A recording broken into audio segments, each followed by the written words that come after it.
എല്ലാ കുട്ടികൾക്കും ഗിരീഷ് സാറാണ്. ഇനിയുള്ള ദിവസം പഠിച്ചാൽ തീരുമോ? എല്ലാവർക്കും നിങ്ങൾക്ക് ഈ വീഡിയോയുടെ എല്ലാ കാര്യത്തിനും നിങ്ങൾക്ക് കമന്റ്സ് ഇടാം. ഇനിയുള്ള ദിവസം പഠിച്ചാൽ തീരുമോ? +2 ആയിക്കോട്ടെ, +1 ആയിക്കോട്ടെ, 10ാം ക്ലാസ് ആയിക്കോട്ടെ, പഠിച്ചാൽ തീരുമോ? എങ്ങനെ പഠിക്കണം എന്ന് ഒരുപാട് പേർക്കും ഉണ്ട്. നിങ്ങളുടെ പോസിറ്റീവ് നെഗറ്റീവുകളും ഞാൻ പറയാം. നെഗറ്റീവിൽ നിന്ന് തുടങ്ങാം, അതല്ലേ നല്ലത്. നെഗറ്റീവ് ടു പോസിറ്റീവിലോട്ടാകുമ്പോഴത്തേന് ലാസ്റ്റ് പോസിറ്റീവ് വൈബ് ആകും. അന്നേരം ഞാൻ പറയുന്നത് കുറച്ച് ഒന്ന് കേട്ട് ഒന്നിരിക്കുക, അത് മാത്രം കേൾക്കുക, ഒന്ന് കേട്ടിരിക്കുക. എല്ലാ കുഞ്ഞുങ്ങളും, പ്രത്യേകിച്ച് +2, +1 എല്ലാവരും വളരെ ശ്രദ്ധാപൂർവ്വം ഇത് കേൾക്കുക. ഒന്ന്, നിങ്ങളുടെ ടൈം ടേബിളിൽ ഉള്ളൊരു ദോഷം. ഇതൊക്കെ ഇനി മാറ്റമൊന്നും, പരീക്ഷ തുടങ്ങുമ്പോൾ ഇനി മാറ്റാനുള്ള ചാൻസ് ഒന്നുമില്ല. മണ്ടത്തരങ്ങളൊക്കെ ഗവൺമെൻറ് കാണിച്ചു കൂട്ടി നമ്മളതിനൊക്കെ എതിരെ പ്രതികരിച്ച ഒരാളാണ്. പക്ഷേ ഇതൊന്നും കാര്യമില്ല. നമുക്ക് എല്ലാവർക്കും അറിയാം ടൈം ടേബിളൊക്കെ വളരെ മോശമാണ്. പക്ഷേ ഇനി നമ്മൾ അതുമായിട്ട് പൊരുത്തപ്പെട്ട് നല്ല ഗംഭീരമായിട്ട് രീതിയിൽ പഠിച്ചു പോകുക എന്നുള്ളതാണ്. പക്ഷേ നിങ്ങൾ ഇപ്പോഴും ശ്രദ്ധിക്കേണ്ടത്, ഇപ്പോൾ +2കാരാണെങ്കിൽ 14-ാം തീയതി കെമിസ്ട്രിയോടുകൂടി തുടങ്ങുന്നത് 16ഉം 18ഉം പ്രധാനപ്പെട്ട 3 വിഷയങ്ങളോട് കൊണ്ട് തീരുക. ഏതൊക്കെ? Physics, chemistry, maths. ഈ 3 വിഷയങ്ങൾ 18ാം തീയതി കൊണ്ട് തീരുകയാണ്. ഇവിടെ നിങ്ങളുടെ ഒരു നെഗറ്റീവ് ഞാൻ പറയാം. ഇത് ഒരുപാട് രക്ഷകർത്താക്കൾ, ഒരുപാട് സ്റ്റുഡൻസും ഒക്കെ പറഞ്ഞേക്കുന്ന നെഗറ്റീവ് തന്നെയാണ്. എനിക്കും തോന്നിയിട്ടുള്ള നെഗറ്റീവാണ്. ഞാനും ഒരു എഡ്യൂക്കേഷൻ ചാനൽ നടത്തുന്നൊരു അധ്യാപകൻ കൂടിയാണ്. ഞാൻ ഓഫ്ലൈൻ ക്ലാസ്സിൽ എടുക്കുന്ന ഒരു അധ്യാപകനാണ്. എഡ്യൂക്കേഷൻ ചാനലിൽ നടത്തുന്നതാണ്. ഇനി ഞാൻ 1350ഓളം വീഡിയോസ് ചെയ്തിട്ടുണ്ടായിരിക്കാം. ഷോർട്ട് വീഡിയോസ് വളരെ കുറവായിരിക്കും, 50 കൂടുതൽ ചിലപ്പോൾ ഷോർട്ട് വീഡിയോസ് കാണത്തില്ല. ലൈവ്, അതാണ് ഞാൻ ഇമ്പോർട്ടൻ്റ് ആയിട്ട്, ലൈവ് വീഡിയോസും എനിക്ക് ഒരു പരിധി കൂടുതൽ കാണത്തില്ല. ലൈവ് വീഡിയോസ് ഞാൻ എടുത്തിട്ടുണ്ട്, പക്ഷെ ഒരു പരിധി കൂടുതൽ കാണത്തില്ല. എല്ലാവർക്കും ഏത് എഡ്യൂക്കേഷൻ ചാനലും കേരളത്തിലെ ലൈവ് വീഡിയോസ് പോകാൻ ഒരു പാടുമില്ല. വളരെ ഈസി ആയിട്ട് ലൈവ് ക്ലാസ്സിൽ എടുക്കാം.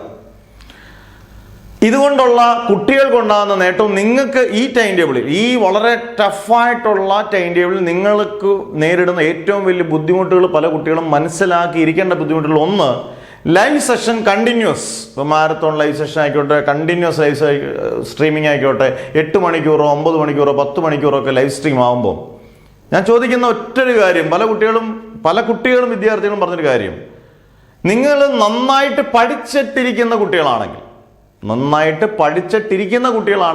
ഒരു 100% ഒരു 10% കുട്ടികളാണ് എല്ലാ പോർഷൻസും കവർ ചെയ്ത് 2-3 വട്ടം റിവൈസ് ചെയ്തിട്ടിരിക്കുന്ന കുട്ടികളാണെങ്കിൽ ഇങ്ങനെയുള്ള വീഡിയോസ് നിങ്ങൾക്ക് നല്ലതാണ്.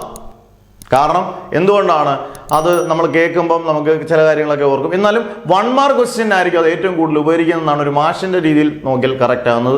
2 മാർക്ക്, 3 മാർക്ക്, 4 മാർക്ക്, 5 മാർക്ക്. ഇപ്പം ഡെറിവേഷൻസ് ഒക്കെ നിങ്ങളിങ്ങനെ പറഞ്ഞിട്ട് നിങ്ങളിങ്ങനെ ഓക്കെ എന്ന് പറഞ്ഞാൽ നിങ്ങൾക്ക് അടുത്ത ദിവസം പരീക്ഷയാണെങ്കിൽ, തൊട്ടടുത്ത ദിവസം പരീക്ഷയാണെങ്കിൽ നിങ്ങൾ പോയി എഴുതുമ്പം നിങ്ങൾക്ക് ആ കാര്യങ്ങളൊന്നും നിങ്ങളുടെ മനസ്സിൽ ഓർമ്മയിൽ നിൽക്കത്തില്ല. ഡെറിവേഷൻസ് ഒന്നും നിങ്ങൾ കഷ്ടപ്പെട്ട് പഠിച്ചെഴുതി പഠിക്കണം. ഇത് കണ്ടിട്ട് പഠിക്കണം. നമ്മൾ കൂടുതലും ഞാൻ റെക്കോർഡ് ക്ലാസ്സുകളാക്കാനുള്ള കാരണം നമ്മുടെ ഇതുകൊണ്ടല്ല, ഏത് സമയത്തിരുന്ന് കാണാം. ലൈവ് നേരത്തെ സ്ട്രീം ചെയ്ത് പ്ലേലിസ്റ്റ് ആക്കിയിട്ടേക്കുന്ന ലൈവ് ആണെങ്കിൽ നിങ്ങൾക്ക് ആ ലൈവ് ഇരുന്ന് കാണാം. അന്നേരം നിങ്ങളുടെ സമയം, ആ ലൈവ് സമയം നിങ്ങളുടെ നഷ്ടപ്പെടുന്നില്ല. അല്ലെങ്കിൽ പിന്നീട് ടെൻഷനാണ്, അടുത്ത ദിവസം പുകയായിരിക്കും അടുത്ത ദിവസം. കാരണം തൊട്ടടുത്ത ദിവസങ്ങളിലാണ് ഈ പരീക്ഷകളെല്ലാം. +1കാരെ സംബന്ധിച്ചുള്ള ഇതേ അവസ്ഥ തന്നെയാണ്. കാരണം അവർക്ക് മെയിൻ എക്സാമിനൊന്നും സമയമില്ല. അന്നേരം ഇതൊരു യൂട്യൂബ് ചാനൽസിനെ സംബന്ധിച്ചോളം ഇത് ഒരു ടാർഗറ്റ് അച്ചീവ് ചെയ്യുക എന്നുള്ള രീതിയിൽ ലൈവിലൂടെ സബ്സ്ക്രൈബേഴ്സിൻ്റെ എണ്ണം വളരെയധികം കൂട്ടാൻ സഹായിക്കും എന്നുള്ളത് വലിയൊരു കാര്യമാണ്. ഒരു കഷ്ടപ്പാട് ഉണ്ടായിരിക്കാം, ഇല്ലായിരിക്കാം. അതിനേക്കാട്ടിൽ കൂടുതൽ സബ്സ്ക്രൈബേഴ്സിന് ഏറ്റവും കൂടുതൽ പറ്റുന്ന ഒരു സമയം എന്ന് പറഞ്ഞാൽ ലൈവ് ക്ലാസ്സുകളാണ്, പരീക്ഷ പഠിപ്പിച്ച്. പക്ഷെ കുട്ടികൾക്ക് വളരെ ഡേഞ്ചറസ് സോണിൽ നിൽക്കുന്ന ഒരു കാര്യമാണ്. 100% വളരെ ഈ പറഞ്ഞ ഒരു 10%, 5%, 3%, 1% വരുന്ന കുട്ടികൾക്ക് മാത്രമേ പ്രയോജനം ചെയ്തുള്ളൂ.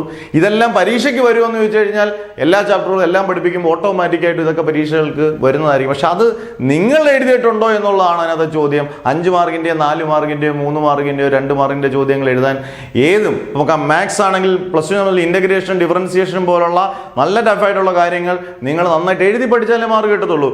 ഓർഗാനിക് കെമിസ്ട്രി നിങ്ങൾക്ക് നന്നായിട്ട് എഴുതി പഠിച്ചാലേ, നന്നായിട്ട് മനസ്സിലാക്കി എഴുതി പഠിച്ചാലേ വരുത്തുള്ളൂ. ഇത് കണ്ടുകൊണ്ടിരുന്നാൽ നിങ്ങൾക്ക് കണ്ടാൽ ഓക്കെ ആയിരിക്കാം അതേത് ക്ലാസ്സും, പക്ഷെ നിങ്ങൾ വർക്ക് ചെയ്യണം. അത് എൻ്റെ വീഡിയോ ആണെങ്കിലും നിങ്ങളത് വർക്ക് ചെയ്താൽ മാത്രമേ, അത് റെക്കോർഡ് വീഡിയോസ് ആണ്, അത് നിങ്ങൾ കണ്ട് എഴുതി പഠിച്ച് നോട്ട്സ് പഠിച്ചിട്ട് പരീക്ഷയ്ക്ക് എഴുതണം. ഇത് നിങ്ങളിൽ ഇപ്പോൾ ഉണ്ടാകുന്ന കുറേ പേർക്കുണ്ടാകുന്ന ഒരു നെഗറ്റീവാണ്. നിങ്ങൾ ആലോചിക്കുക, 4 ലക്ഷം പേരോളം പരീക്ഷ എഴുതുന്നതിൽ എത്ര പേര് ലൈവ് സ്ട്രീമിൽ വരുന്നു എന്നുള്ളത് വളരെ വ്യക്തമായ ഒരു ചോദ്യമാണ് എപ്പോഴും. അന്നേരം ആ സമയം നിങ്ങൾ പഠിക്കേണ്ട സമയം നമ്മൾ കളയാതിരിക്കുക എന്നുള്ളത് ഒരു നെഗറ്റീവാണ്. ഇപ്പോഴത്തെ കുറേ കുട്ടികൾക്ക് കാണുന്ന ഒരു നെഗറ്റീവാണ്. ആ നെഗറ്റീവ് നിങ്ങൾ മാറ്റാൻ ശ്രമം നടത്തുക. ഒരു അധ്യാപകൻ പറയുന്നത് മാത്രം വിചാരിച്ചത് എൻ്റെ ഒരു ഇതാണ്. ഒരുപാട് കുട്ടികളുടെ രക്ഷാകർത്താക്കളും പറഞ്ഞുകൊണ്ടാണ് ഇത് ആദ്യമായിട്ട് പറഞ്ഞത്. 2, പല കുട്ടികളും പറഞ്ഞൊരു കാര്യമാണ്, ബുക്ക് എടുക്കുമ്പം തന്നെ സാറേ ഉറക്കം വരുന്നു, ടെൻഷനാകും. ബുക്ക് എടുക്കുമ്പം കെമിസ്ട്രി എടുക്കുമ്പോൾ നമുക്ക് വല്ലാതെ, അത് ഫിസിക്സ് എടുക്കുമ്പോൾ ഇതാകും. പിന്നെ നമ്മൾ ഇതങ്ങോട്ട് അടച്ചു വെച്ചിട്ട് ഒരു വിഷയം മാറ്റി ഇപ്പോൾ കെമിസ്ട്രി എടുത്ത് തുടങ്ങി, അടുത്ത ഫിസിക്സിലോട്ട് എടുത്ത് അത് നോക്കി ഒന്നും അങ്ങോട്ട് തലയിൽ കയറുന്നില്ല. ഈ ഒരു ടെൻഷൻ മാറ്റാൻ ഏക വഴി എന്ന് പറയുന്നത് നമുക്കൊരു കോൺഫിഡൻസ് ലെവൽ ബൂസ്റ്റപ്പ് ചെയ്യുക എന്നുള്ളതാണ്. ഒന്ന്, നിങ്ങൾ ഇപ്പം +2കാരാണെങ്കിൽ 14-ാം തീയതിയാണ് കെമിസ്ട്രി. ഇന്ന് പോലെ നിങ്ങൾ കെമിസ്ട്രി പഠിക്കണമെന്ന് നിർബന്ധമൊന്നുമില്ല. നിങ്ങൾക്ക് കെമിസ്ട്രിക്ക് 2 ദിവസത്തെ ഗ്യാപ്പ് ഉള്ളതെന്ന് വിചാരിച്ചു. അങ്ങനെയാണെങ്കിൽ നിങ്ങൾക്ക് കെമിസ്ട്രി പഠിക്കാൻ 2 ദിവസമല്ലേ കിട്ടത്തുള്ളൂ. അതായത് നിങ്ങൾക്ക് ആദ്യത്തെ പരീക്ഷയുണ്ട്, നമുക്ക് ചോയ്സ് ഉണ്ട്. ഇപ്പം നിങ്ങൾ മാത്സും ഫിസിക്സും നന്നായിട്ട് പഠിക്കേണ്ട ദിവസങ്ങളാണ്. ഇന്നും നാളെയും പൂർണ്ണമായിട്ട് നിങ്ങൾ മാത്സും ഫിസിക്സും എത്ര മണിക്കൂറോളം പഠിക്കാവോ അത്രയും മണിക്കൂറുകൾ പഠിക്കുക. ഇതുവരെയും പഠിക്കാത്ത കുട്ടികൾക്ക് ഇപ്പോഴും പഠിച്ചാലും നല്ല മാർക്ക് കിട്ടും. 24 മണിക്കൂറുണ്ട് ഒരു ദിവസത്തിൽ. 12 മണിക്കൂർ കഷ്ടപ്പെടാൻ പരീക്ഷ സമയത്തല്ലേ പറ്റൂ. ആ സമയത്ത് നിങ്ങൾ കഷ്ടപ്പെടാൻ തയ്യാറാകണം. അതിനകത്ത് എക്സ്ക്യൂസുകൾക്ക് യാതൊരു എക്സ്ക്യൂസുകളും ഇല്ല എന്നുള്ളതാണ്. നമ്മൾ ഹാർഡ് വർക്ക് ചെയ്തേ പറ്റൂ. ഹാർഡ് വർക്ക് പേസ് ഓഫ് എന്നാണ്. ഉറപ്പായിട്ട് അത് നമുക്ക് ഹാർഡ് വർക്കാണ് നമുക്ക് ഭാഗ്യം കൊണ്ടുതരുന്ന എല്ലാം. അന്നേരം ഹാർഡ് വർക്ക് ചെയ്യുക. അന്നേരം മാക്സിമം ഈ ദിവസം +1കാരാണെങ്കിൽ തിരിച്ച് അവർക്ക് ആദ്യം സെക്കൻഡ് ലാംഗ്വേജ് കഴിഞ്ഞ ശേഷം 3 ദിവസം മാത്സ് ഉണ്ടെങ്കിൽ കൂടി പിന്നെ 3 പ്രധാനപ്പെട്ട പരീക്ഷകൾക്ക് ഓരോ ദിവസമേ ഉള്ളൂ ഗ്യാപ്പ്. അന്നേരം അതിനനുസരിച്ച് നിങ്ങൾ വെള്ളിയാഴ്ച പരീക്ഷ തീരുമ്പം, നാളെ പരീക്ഷ തീരുമ്പം അതിനുശേഷം മാത്സും ബയോളജിയും, മിനിമം ബയോളജിയും മാത്സും നിങ്ങൾ നന്നായിട്ട് പഠിക്കുക. ആ അടുത്ത 2 ദിവസം ബയോളജിയും കെമിസ്ട്രി അടുത്ത ദിവസം പഠിക്കുക. വെള്ളിയാഴ്ച ബയോളജി പഠിക്കുക, കെമിസ്ട്രി ശനിയാഴ്ച പഠിക്കുക, ഞായറും തിങ്കളും നിങ്ങൾ മാത്സ് പഠിച്ചിട്ട് മാത്സ് എഴുതുക. അല്ലെങ്കിൽ തൊട്ടടുത്ത ദിവസം നമുക്കൊന്ന് ജസ്റ്റ് നോക്കിക്കൊണ്ട് പോകാനേ സാധിക്കത്തുള്ളൂ. അന്നേരം ഈ പറയുന്ന ഫാക്റ്റുകൾ നിങ്ങൾ വളരെ കാര്യമായിട്ട് ശ്രദ്ധിക്കണം. അതിനകത്ത് നമ്മൾ ടെൻഷൻ അടിച്ചിരിക്കുന്നു. എന്നോട് ഒരുപാട് കുട്ടികൾ വിളിക്കാറുണ്ട്, ഞാൻ ഭയങ്കര ടെൻഷനാണ് സാറേ, ഇത് എന്തെങ്കിലും മാർഗം. ലോകത്തിലെ എല്ലാ കുട്ടികൾക്കും അതിന് ജാതി മത ഭാഷ ഭേദമന്യേ എല്ലാ കുട്ടികൾക്കും ഉണ്ടാകുന്ന ഒരു സമയത്തുണ്ടാകുന്ന പരീക്ഷ സമയത്തുണ്ടാകുന്ന കാര്യങ്ങൾ തന്നെയാണ് ടെൻഷൻ. അതിപ്പം ഏത് അധ്യാപകൻ വിദ്യാർത്ഥിയായതിനു ശേഷമാണല്ലോ അധ്യാപകൻ. ഏത് കുട്ടി, അത് ഡോക്ടറായിക്കോട്ടെ എഞ്ചിനീയർ ആയിക്കോട്ടെ, ഇവരെല്ലാം ടെൻഷനിലൂടെ. പക്ഷെ ആ ടെൻഷനിലൊരു ഹാർഡ് വർക്കിംഗ് കോൺഫിഡൻസ് നമ്മൾ ബൂസ്റ്റപ്പ് ചെയ്ത് നമ്മളെടുത്ത് എന്നെക്കൊണ്ട് പറ്റാവുന്നതിൻ്റെ മാക്സിമം എനിക്ക് ചെയ്യാം, എന്നെക്കൊണ്ട് പറ്റാവുന്നതിൻ്റെ മാക്സിമം എനിക്ക് ചെയ്താൽ എനിക്ക് നല്ല മാർക്ക് മേടിക്കാൻ പറ്റും എന്ന് നമ്മളൊരു തീ ഇട്ട് കഴിഞ്ഞാൽ ആ തീ കെടാതെ സൂക്ഷിക്കേണ്ടത് നിങ്ങളുടെ ചുമതല മാത്രമാണ്. അവിടാണ് പക്ഷേ ഇങ്ങനെയുള്ള കാര്യങ്ങൾ പറയുന്നത്. നമുക്കൊന്നും പറഞ്ഞു തരാൻ ആ സമയത്ത് ആൾക്കാർ വളരെ കുറവാണ്. നമ്മളൊക്കെ പഠിച്ചുകൊണ്ടിരിക്കും. ഇപ്പം നിങ്ങൾക്ക് പറഞ്ഞു തരാൻ ഒരുപാട് കൂട്ടങ്ങളുണ്ട്. അതിൽ നിന്ന് നിങ്ങൾക്ക് ബെസ്റ്റ് എന്ന് തോന്നുന്ന കാര്യങ്ങൾ നിങ്ങൾ എടുക്കുക. അന്നേരം ഈ കാര്യം വളരെ ശ്രദ്ധിക്കുക. ഒരു ഫോക്കസ് ചെയ്യുന്ന കൃത്യമായിട്ട് ഫോക്കസ് ചെയ്യുക. നിങ്ങളിപ്പം +2കാരാണെങ്കിൽ 11, 12, 13 ഈ 3 ദിവസങ്ങളിൽ കൂടുതലായി തന്നെ 11ഉം 12ഉം നിങ്ങൾ കെമിസ്ട്രിയോടൊപ്പം വേണമെങ്കിൽ തൊട്ടടുത്ത ദിവസം മാത്സും ഫിസിക്സും 2 മണിക്കൂറെങ്കിലും പഠിക്കാം. ബാക്കി കെമിസ്ട്രി ഫുള്ള് പഠിച്ചുകൊണ്ട് ലാസ്റ്റ് ദിവസം ഫുള്ള് കെമിസ്ട്രി പഠിച്ചുകൊണ്ട് നിങ്ങൾക്ക് കെമിസ്ട്രിക്ക് പോകാവുന്നതാണ്. ഒരു വിഷയത്തിനെയും സിമ്പിളായിട്ട് കരുതാതിരിക്കുക. എല്ലാ വിഷയവും അതിൻ്റെതായിട്ടുള്ള, ഇപ്പോൾ ഒരു ഫിസിക്സ് അധ്യാപകനാണ് ഞാൻ, കെമിസ്ട്രിക്കും എല്ലാത്തിനും ഇംഗ്ലീഷിനും സെക്കൻഡ് ലാംഗ്വേജിന് പോലും ഈക്വൽ ഇമ്പോർട്ടൻസ്. ഇനിയും നിങ്ങളുടെ പോസിറ്റീവ് സൈഡിലോട്ട് വന്നാൽ നിങ്ങൾ പോസിറ്റീവ് സൈഡ് കാണിച്ച ഗംഭീരമായ കുട്ടികളാണ്. എവിടാണ് +1-ൽ നമുക്ക് മാർക്ക് കുറഞ്ഞ കേരളത്തിലെ 99% കുട്ടികൾക്കും മാർക്ക് കുറഞ്ഞപ്പം 99% കുട്ടികൾക്കും എല്ലാ വിഷയങ്ങൾക്കും നല്ല മാർക്കില്ല. 1% കുട്ടികൾക്കൊക്കെ നല്ല എല്ലാ വിഷയങ്ങൾക്കും ഗംഭീര മാർക്ക് കിട്ടിയുള്ളൂ. ഏതെങ്കിലും ഒരു വിഷയത്തിനെങ്കിലും മാർക്ക് കുറഞ്ഞ കുട്ടികളുണ്ടെങ്കിൽ 99% കുട്ടികൾക്കും ഏതെങ്കിലും ഒരു വിഷയത്തിനെങ്കിലും മാർക്ക് കുറഞ്ഞു കാണും. 3 വിഷയത്തിൽ കൂടുതൽ മാർക്ക് കുറഞ്ഞോ 3 വിഷയങ്ങൾക്ക് മാർക്ക് കുറഞ്ഞ കുട്ടികളാണ് കൂടുതൽ. ആ കുട്ടികൾ എന്താണ് നിങ്ങൾ ചെയ്തത്? നിങ്ങൾ ഇമ്പ്രൂവ്മെന്റിന് നല്ലതുപോലെ സമയം കിട്ടിയപ്പോൾ നിങ്ങൾ 1 വർഷത്തെ ടോപ്പിക്ക് ഈ കുറഞ്ഞ 2 മാസം കൊണ്ട്, ആദ്യത്തെ ദിവസങ്ങൾ നമ്മളൊന്നും പഠിച്ചു കാണത്തില്ല, എന്നാൽ പോലും ലാസ്റ്റ് 2 ആഴ്ച ഇരുന്ന് +1 ടോപ്പിക്കുകൾ മൊത്തവും പഠിച്ചിട്ട്, ഒരു വട്ടം പഠിച്ചാന്നൊക്കെ നമ്മൾ പറഞ്ഞാൽ പോലും അത് ചില നിസ്സാര കാര്യമല്ല. അത് പഠിച്ചിട്ട് എക്സാം എഴുതി ഭയങ്കര റിസൾട്ട് മേടിച്ച കുട്ടികളാണ്. അത് എൻ്റെ ഒന്നോ വേറൊരു ചാനൽ, എല്ലാവരുടെയും കഷ്ടപ്പാടുകളിൽ നിങ്ങളിൽ ആ എഫേർട്ട് കിട്ടുക. അത് നിങ്ങൾ കണ്ട ചാനൽസോ നിങ്ങൾ കണ്ട വീഡിയോസോ നിങ്ങളുടെ ഓഫ്ലൈൻ പഠിപ്പിച്ച അധ്യാപകർ, നിങ്ങളുടെ സ്കൂളിൽ പഠിപ്പിച്ച അധ്യാപകർക്ക് എല്ലാം അതിൻ്റെ ബെനിഫിറ്റോ അല്ലെങ്കിൽ അവർക്ക് അതിൻ്റെ ഗിഫ്റ്റോ ഉണ്ട്. നിങ്ങൾക്കാണ് ഏറ്റവും വലിയത്. കാരണം നിങ്ങൾക്ക് സാധിക്കും എന്നുള്ളതിൻ്റെ ഏറ്റവും വലിയ തെളിവ് അത് തന്നെയാണ് കുഞ്ഞുങ്ങളെ, അത് തന്നെയാണ് ഉറപ്പായിട്ട്. കാരണം നിങ്ങളെ കൊണ്ട് സാധിക്കാൻ പറ്റുന്നതേ ഉള്ളൂ. ഇപ്പം +2 ഫിസിക്സ് അതിലോട്ട് വരുമ്പോഴത്തേനും നിങ്ങൾക്ക് ചോയ്സ് ഉണ്ട്. എല്ലാം വലിയ ചാപ്റ്ററുകളല്ല. ചില വലിയ 6 ചാപ്റ്റർ വലുതാണെങ്കിൽ 6 ചാപ്റ്റർ ചെറുതാണ്. കെമിസ്ട്രിയും നമുക്ക് ഉള്ള ചാപ്റ്ററിൽ കുറേ ഡിലീറ്റഡ് ആക്കി ആ ഉള്ള ചാപ്റ്ററിൽ മാത്രം നമുക്ക് ഫോക്കസ് ചെയ്യാം. അത് നന്നായിട്ട് ഫോക്കസ് ചെയ്യുക. മാത്സ് നന്നായിട്ട് ഫോക്കസ് ചെയ്യുക. ചിലത് കുറച്ചൊക്കെ ഡിലീറ്റഡ് പോർഷൻസ് ഉണ്ടായിരിക്കാം. ഇങ്ങനെയൊക്കെയുള്ള കാര്യങ്ങൾ ശ്രദ്ധിക്കുകയാണെങ്കിൽ നിങ്ങൾക്ക് വലിയൊരു പോസിറ്റീവ് സൈഡ് നിങ്ങളിലുണ്ട്. മാത്രമല്ല നല്ല കോൺഫിഡൻസ് കോൺഫിഡൻസ് കൊടുത്താൽ നല്ല കോൺഫിഡൻസ് ക്രിയേറ്റ് ചെയ്യുകയും അതിൻ്റെ ഔട്ട്പുട്ടായിട്ടുള്ള നല്ല റിസൾട്ട് കിട്ടുകയും ചെയ്യുന്ന കുട്ടികളാണ് ഇപ്പോഴത്തെ പ്ലസ് 1 പ്ലസ് 2 കുട്ടികൾ. എന്നൊരു ഓൺലൈനും ഓഫ്ലൈൻ അധ്യാപനം കൂടിയായപ്പം എനിക്ക് വ്യക്തമായിട്ട് പറയാൻ പറ്റും. അത് നിങ്ങളെ ഒരിക്കലും താഴോട്ട് വീഴുന്ന കാര്യമില്ല. നെഗറ്റീവ് ആണെങ്കിൽ നെഗറ്റീവ് നമ്മൾ പറയണം ഉറപ്പായിട്ടും. അത് ഏതായാലും ഒരു സിനിമ കണ്ടാൽ റിവ്യൂ പോസിറ്റീവ് നെഗറ്റീവ് പറയുന്ന പോലെ നമ്മുടെ നെഗറ്റീവും പോസിറ്റീവും നമ്മൾ തിരിച്ചറിയണം.